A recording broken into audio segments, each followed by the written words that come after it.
Continuamos con más Panorama Argentino. Panorama Iluminado. La luz eléctrica convive con nosotros desde hace más de 100 años. Las lámparas incandescentes, que dominaron buena parte de ese periodo, lentamente van diciendo adiós. En La Plata, analizamos alternativas. El modo de vida moderno obliga a las personas a extender sus actividades más allá de la puesta del sol.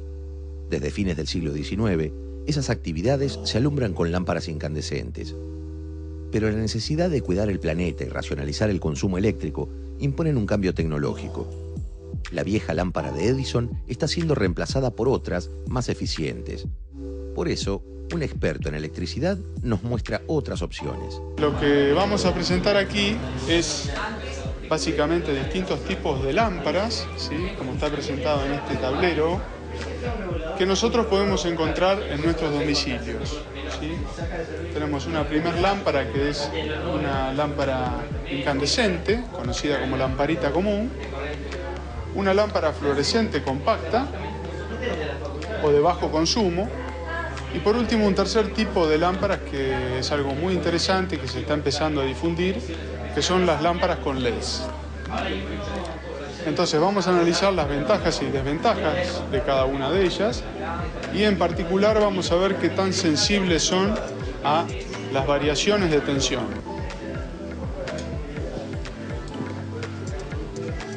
Vamos a empezar con la lámpara incandescente.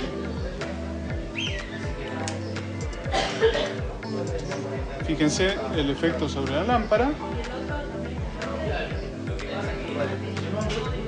Esto se llama parpadeo de la tensión, ¿sí? Y es algo particularmente molesto cuando nosotros queremos estudiar o leer un libro durante un cierto tiempo.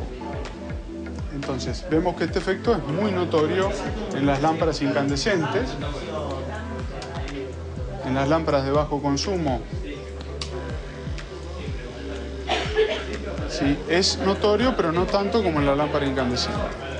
Sí, es un fenómeno que también se pone de manifiesto. Y por último, podemos ver las lámparas con LEDs, que es este tercer caso,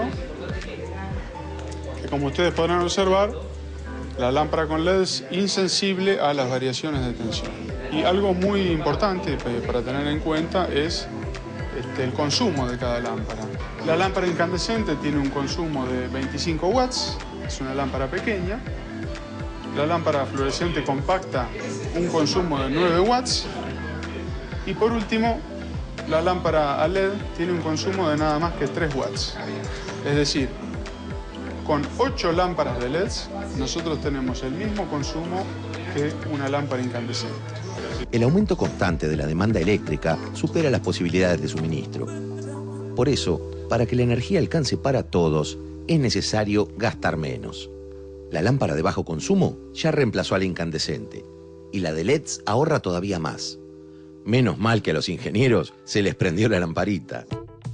Panorama del color. Las acuarelas son un clásico en la plástica. Con ellas pasa algo parecido a lo que sucede cuando ponemos un disco que nos gusta o volvemos a preparar una receta familiar. El placer renovado y sereno de las cosas lindas, como estos paisajes de Trenkelauken. De chiquita siempre sentí esa atracción por el dibujo, por la pintura, más allá de que es muy normal, de que de pequeño a todos les guste pintar y hacer garabatos, pero ya de chiquita tengo el recuerdo de estar en la cocina de mi abuela y decir que iba a ser pintora.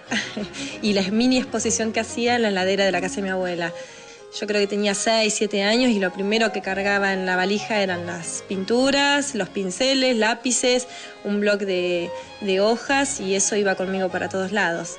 En el secundario seguí tomando clases de pintura y ahí decidí estudiar Bellas Artes en Buenos Aires como para especializarme un poco más y por supuesto profundizar un poco más todo esto, lo que es el arte y la pintura y el color, que es lo que más me atraía. Generalmente en Bellas Artes te dan un panorama de diferentes temáticas, diferentes técnicas.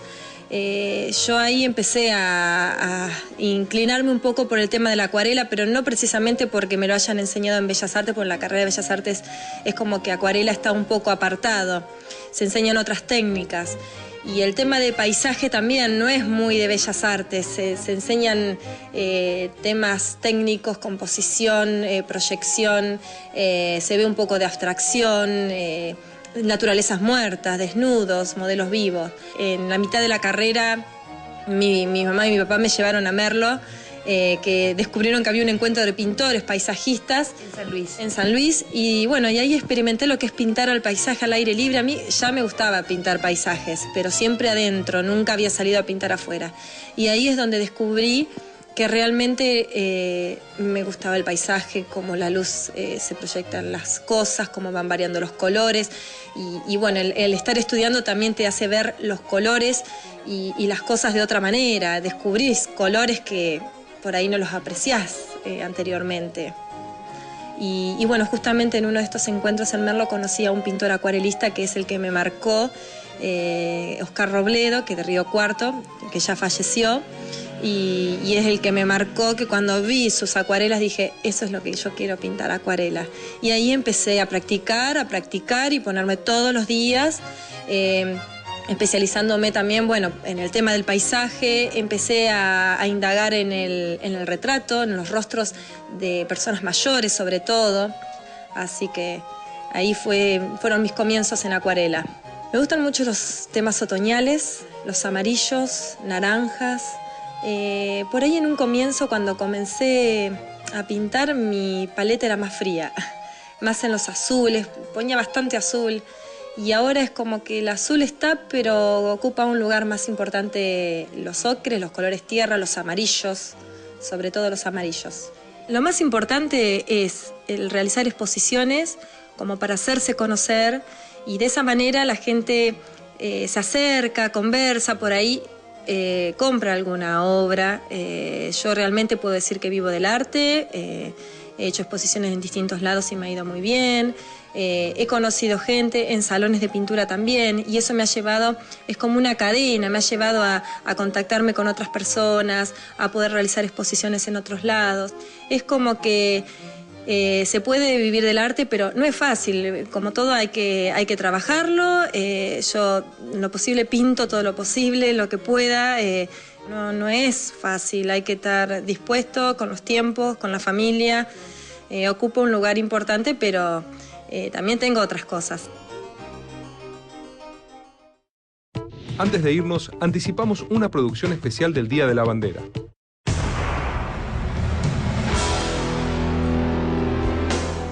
Belgrano había establecido las baterías en Rosario, a las proximidades de Rosario, en la margen derecha, que se llamaban sugestivamente dos nombres, Independencia y Libertad. Él mandó una nota al triunvirato. Qué lindo adorno. ¿Quién se lo regaló? No se asuste por las escarapelas. Están autorizadas por el triunvirato. Los españoles usan el rojo, tenemos que usar algo que nos diferencie en la batalla. Y entonces él concibió lo que ya tenía pensado. Ese 27 de febrero de 1812 hizo jurar la bandera por vez primera a las orillas del río Paraná.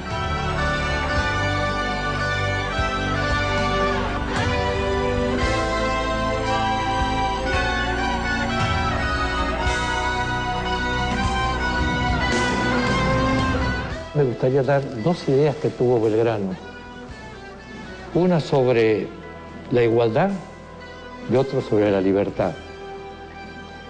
Para Belgrano no es que los hombres deban ser iguales, sino que en virtud de que son iguales, debían respetarse los derechos inmanentes a su personalidad, destruyendo toda estructura jurídica que presuponga la existencia de una desigualdad. Pero la libertad no vive en sí misma. No es suficiente que un tirano decrete la libertad o que una democracia la proclama. No.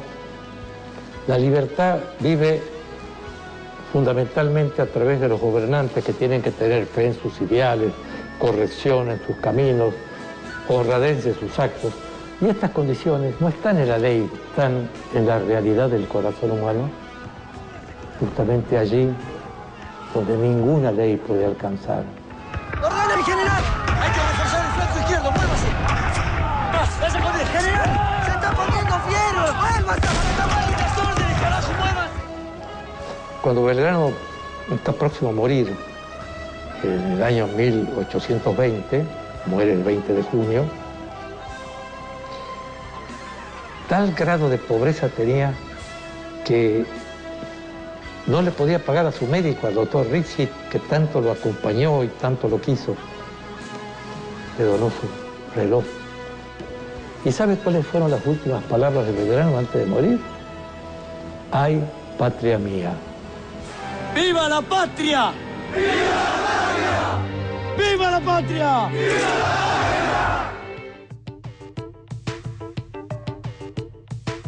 Y aquí termina Panorama Argentino, la primera revista nacional de noticias. El programa que pone el foco en la producción, la infraestructura, el arte, el deporte y el patrimonio cultural de todas las provincias. Te esperamos todas las semanas. Es una cita federal donde no podés faltar. Hasta el próximo Panorama Argentino. Y acordate, no mires una parte, mirá el panorama.